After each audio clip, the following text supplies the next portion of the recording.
नमस्ते. अकाउंटिंगच्या सीरीज मधला आपण दुसरा भाग बघणार आहोत. सोर्स डॉक्युमेंट मधला पुढचा पार्ट इनव्हॉइस आणि रिसिट. इनव्हॉइस आणि रिसिट हा जनरली याच्यामध्ये काय डिफरन्स असतो? तर इनव्हॉइस आणि रिसिट हे दोन्ही कंपनीज इश्यू करतात आणि हे सोर्स डॉक्युमेंट म्हणून वापरलं जातं. ह्यामध्ये इनव्हॉइस मध्ये काय असतं मेनली जेव्हा जेव्हा ऍक्च्युली सेलर हा सेल करतो तेव्हा त्यामध्ये तो किती क्वांटिटी सेल केली, काय रेटने सेल केली, कुठले टॅक्सेस लावले, हे सगळं मेन्शन करणारं जे डॉक्युमेंट लिहितो तो इनव्हॉइस असतो. इनव्हॉइस हे कंपल्सरी तुम्हाला जीएसटीच्या अंडर इश्यू करायला लागतं आणि त्याच बेसिसवरती तुम्हाला पुढची जीएसटीची लायबिलिटी ही तुमची जनरेट होत असते. व्हेअरएज पेमेंट रिसिट एक सॅम्पल फॉर्मॅट बघूयात आपण या इनव्हॉइसचा. इनव्हॉइस मध्ये हे नेहमी तुमचं कंपनीचं नाव वरती असतं आधी, नंतर कंपनीचा ऍड्रेस असतो, नंतर जीएसटीएन नंबर असतो. इथे आता वरती लिहिलेलं आहे प्रोफॉर्मा इनव्हॉइस. इन केस जर का इनव्हॉइस फायनल नसेल झालेलं तर त्यावेळेस प्रोफॉर्मा इनव्हॉइस असं नाव असतं.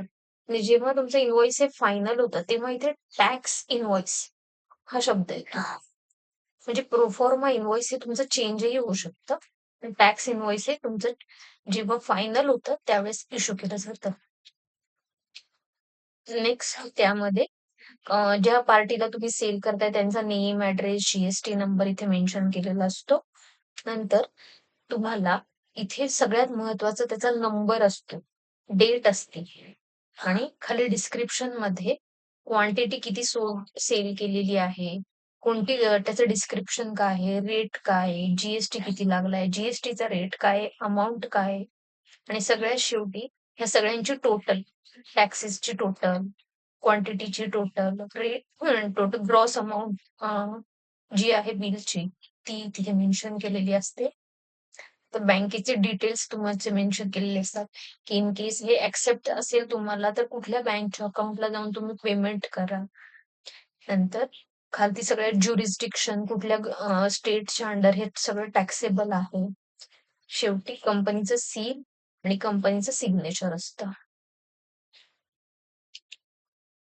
रिसिट ही काय असते तर रिसिट ही जेव्हा जेव्हा इनव्हॉइस ऍक्सेप्ट केल्यानंतर payment as a payment proof म्हणून बायरला दिली जाते. पेमेंट जेव्हा जेव्हा सेलरने गुड्स पाठवल्यावरती बायर ते ऍक्सेप्ट करतो आणि जेव्हा जेव्हा बायर सेलरला पेमेंट करतो त्यावेळेस तुम्हाला प्रूफ ऑफ पेमेंट हा बायरला दिला जातो. कन्फर्मेशन थोडक्यामध्ये की तुम्ही येस आम्हाला हे पेमेंट केलेलं आहे.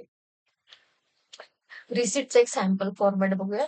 यामध्ये वरती कंपनीचं नाव असतं, डेट असती, नंतर कुठल्या इनव्हॉइसच्या अगेन्स्ट ती रिसिट आलेली आहे, कुठल्या सर्व्हिसेस दिल्या असतात, ते ग्रॉस अमाऊंट किती आहे हेच मेन्शन केलेलं असतं. जनरली यामध्ये टॅक्सेस हे लिहिलेले नसतात, पण तुम्हाला सगळे जे काही टोटल अमाऊंट आहे ती लिहिलेली असते. इन केस काही डिस्काउंट दिला असेल तर तो मेन्शन केलेला असतो. सगळ्यात शेवटी कंपनीचं सील आणि सिग्नेचर असतं.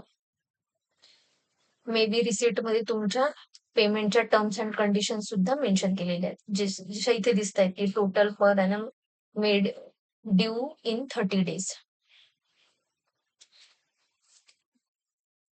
एक एक्झाम्पल घेऊन समजूया की इनव्हॉइस कधी रेज होता आणि रिसिट कधी येते.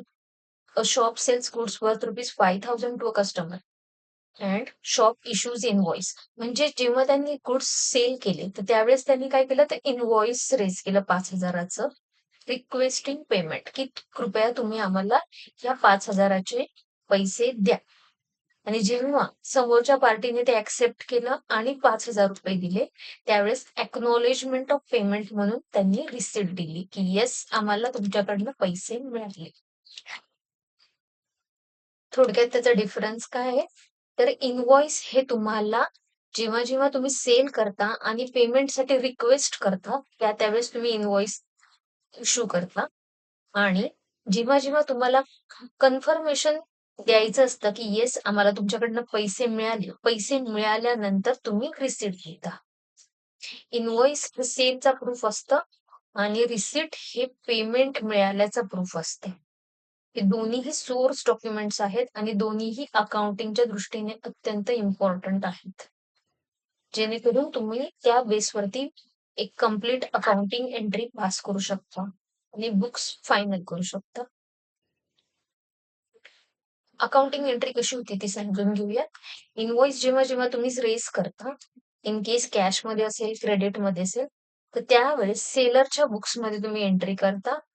डेबिट द डेटर्स किंवा पार्टीच्या अकाउंटला आणि क्रेडिट द सेल्स.